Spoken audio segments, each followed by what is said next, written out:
tembok ratapan atau tembok barat.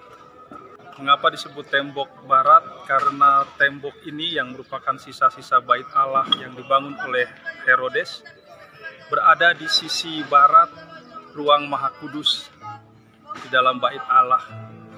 Dan kita sebenarnya saat ini berada di pelataran bait Allah.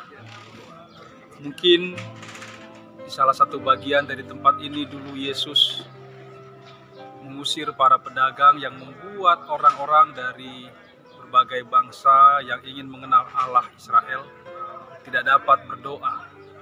Padahal rumah ini mestinya menjadi rumah doa bagi segala bangsa seperti perkataan Nabi. Di balik tembok ini adalah wilayah dua masjid, Masjidil Aqsa yang berkubah emas dan juga berkubah, salah satunya lagi berkubah abu-abu. Umat Islam meyakini bahwa di Masjidil Aqsa yang ada di balik tembok ini, Muhammad naik ke surga. Karena itu tempat tersebut menjadi tempat suci setelah Ka'bah di Mekah bagi umat Islam. Dan hari ini hari Jumat, saat umat Islam dari berbagai tempat akan hadir di balik tembok ini untuk melakukan sholat Jumat. Dan jam 6 sore nanti, saudara-saudara kita umat Yahudi akan memulai hari Sabat mereka.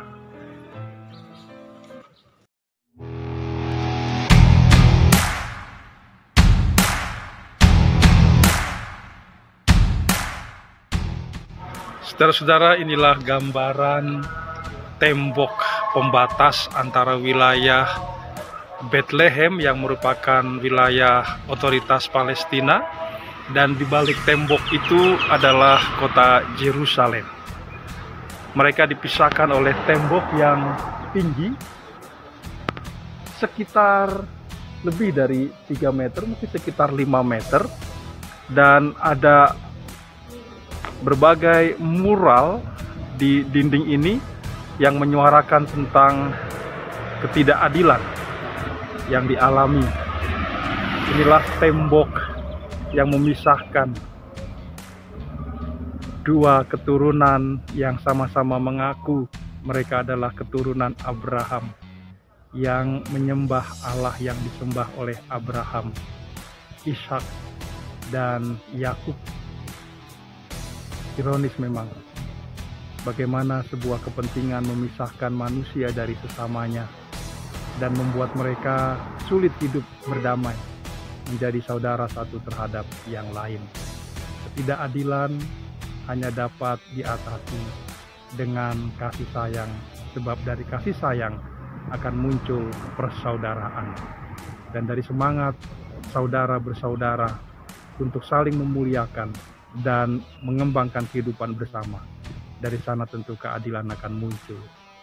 Inilah bagian dari ratapan Tuhan Yesus, yang saya merasa Tuhan Yesus melihat bagaimana kota ini akan terbelah dan akan terus terjadi konflik di dalamnya.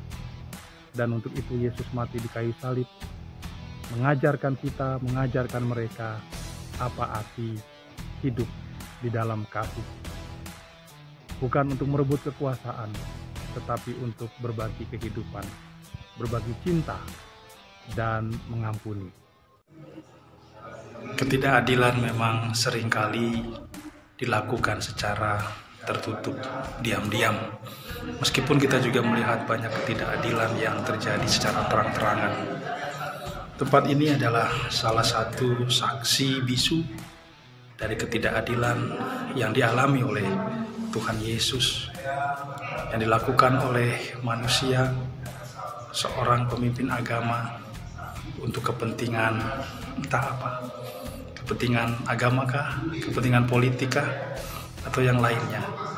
Tapi yang jelas ketidakadilan itu dilakukan di tempat yang tertutup ini, bangunan yang ada di bawah permukaan tanah, rumah Imam Besar Kayafas.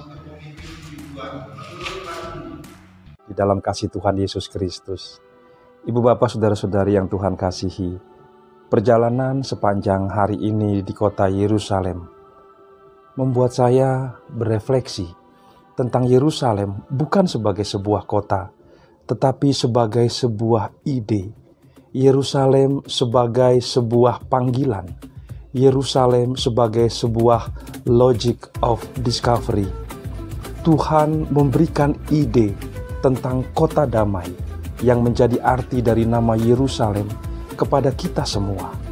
Terlebih kepada 3 agama besar yang mengaku iman yang sama sebagai keturunan Abraham, Yahudi, Kristen, dan Islam. Ketiga agama besar yang ada di kota Yerusalem dan masing-masing memiliki bagian mereka di sana, tetapi yang sekaligus masih terus diwarnai oleh konflik, ketegangan, dan sulit untuk saling menerima satu terhadap yang lain. Yerusalem adalah sebuah logic of discovery. Tuhan ingin kita semua, kita yang mengaku percaya kepada Allah pencipta langit dan bumi yang disembah oleh Abraham, Ishak, dan Yakub. Allah ingin agar kita terus menghidupi ide, panggilan, dan juga logic of discovery tentang kota damai. Untuk kita mengupayakannya, memastikan bahwa itu terwujud. Dan untuk itu, Yesus sudah memberikan contoh teladan bagi kita semua. Bagaimana kita menerapkan panggilan itu, ide itu, logic of discovery itu, yakni lewat penderitaan yang dengan penuh kerelaan ia jalani. Panggilan untuk menyatakan kasih. Yerusalem adalah sebuah ide besar dari Allah bagi kita semua untuk kita wujudkan bersama. Salam bagi kita semua. Sampai berjumpa lagi di rekam jejak berikutnya. Tuhan memberkati kita sekalian.